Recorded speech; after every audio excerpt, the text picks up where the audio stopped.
Shalom Bapak Ibu Saudara yang terkasih di dalam nama Tuhan Yesus. Siang hari ini kita akan mendengar firman Tuhan, merenungkan firman Tuhan. Dan mari kita akan berdoa terlebih dahulu. Mari kita berdoa. Bapa yang kami sembah di dalam nama Tuhan Yesus, Allah Bapa, Allah Putra Yesus Kristus, dan Allah Roh Kudus, berikanlah kami hikmat pengertian yang daripadamu, supaya setiap firman yang kami dengar hari ini bisa kami mengerti dan kami bisa menerapkannya di dalam hidup kami. Terima kasih Bapa. Di dalam nama Tuhan Yesus kami berdoa dan bersyukur. Amin.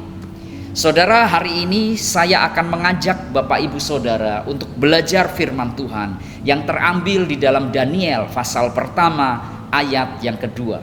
Alkitab berkata seperti ini. Tuhan menyerahkan Yoyakim Raja Yehuda dan sebagian dari perkakas-perkakas di rumah Allah ke dalam tangannya, ke dalam tangan Raja Babel. Semuanya itu dibawanya ke tanah Sinear, ke dalam rumah dewanya. Perkakas-perkakas itu dibawanya ke dalam perbendaharaan dewanya atau kuil dewanya. Di ayat ini dikisahkan bahwa Yoyakim Raja Yehuda dijajah oleh Raja Nebukadnezar, Raja Babel.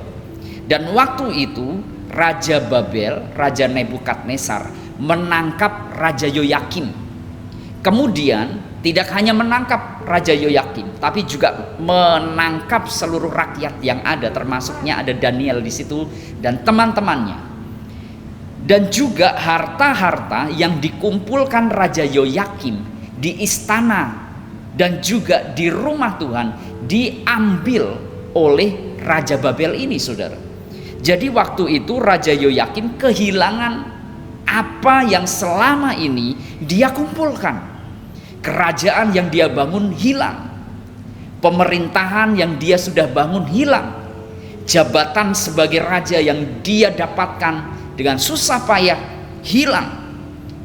Harta benda yang dia miliki, yang dia kumpulkan dengan jalan yang tidak mudah, baik harta perbendaharaan istana maupun harta perbendaharaan di rumah Tuhan juga hilang, diambil, dijarah oleh Raja Babel yang bernama Nebukadnezar.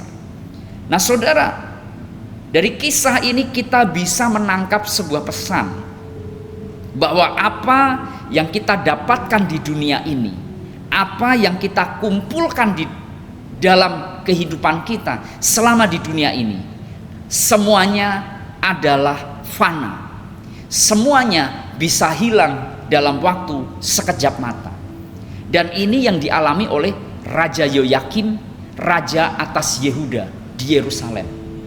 Kerajaan yang dia bangun, pemerintahan yang dia dapatkan, penduduk yang dia dapatkan, harta yang dia miliki habis dalam waktu sekejap mata dan dijarah oleh Raja Nebukadnezar.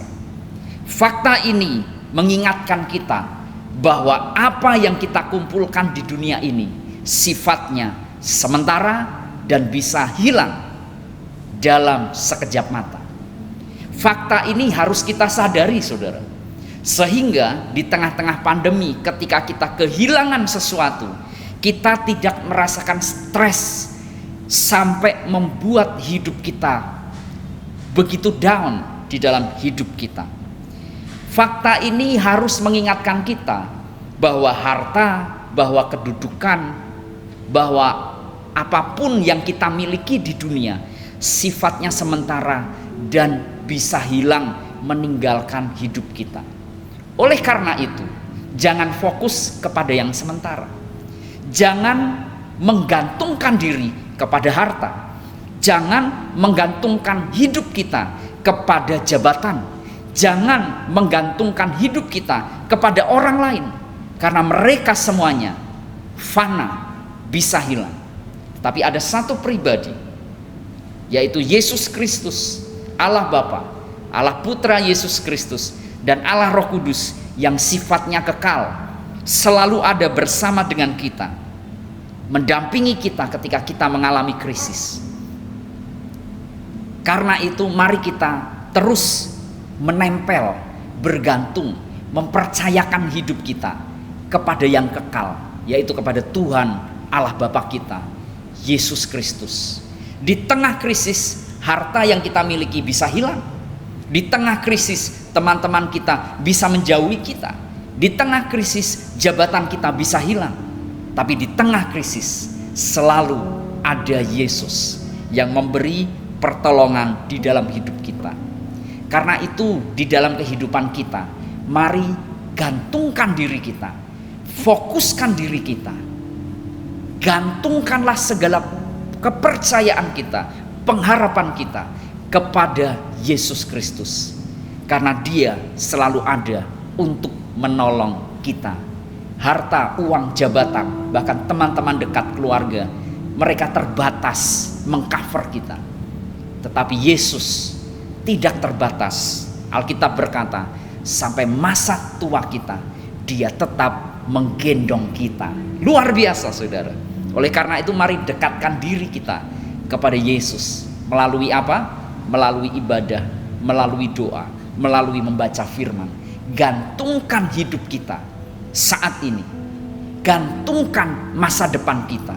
Gantungkan kepercayaan kita kepada Yesus Kristus. Sebab Dia selalu ada sampai masa putih rambut kita. Dia tetap menggendong kita, menolong kita. Percaya kepada Tuhan. Jangan percayakan dirimu kepada harta, kepada tabungan, kepada investasi, kepada jabatan, kepada orang-orang terdekat. Tapi percayakan, gantungkan hidup kita hanya kepada Tuhan Yesus Kristus. Dia yang akan mengcover kita 24 jam, bahkan sampai kita tua. Dia tetap memberikan perlindungan atas kita. Tuhan Yesus memberkati. Mari kita akan berdoa. Bapa yang kami sembah di dalam nama Tuhan Yesus, kami berdoa meteraikan firman-Mu di dalam hati kami, supaya kami melakukannya. Ajari kami untuk mempercayakan hidup kami, menggantungkan iman kami bukan kepada yang duniawi, melainkan kepada yang kekal, yaitu kepada Yesus Kristus, supaya nyata pertolongan Tuhan atas kami. Terima kasih Bapa. Di dalam nama Tuhan Yesus kami berdoa dan bersyukur. Amin.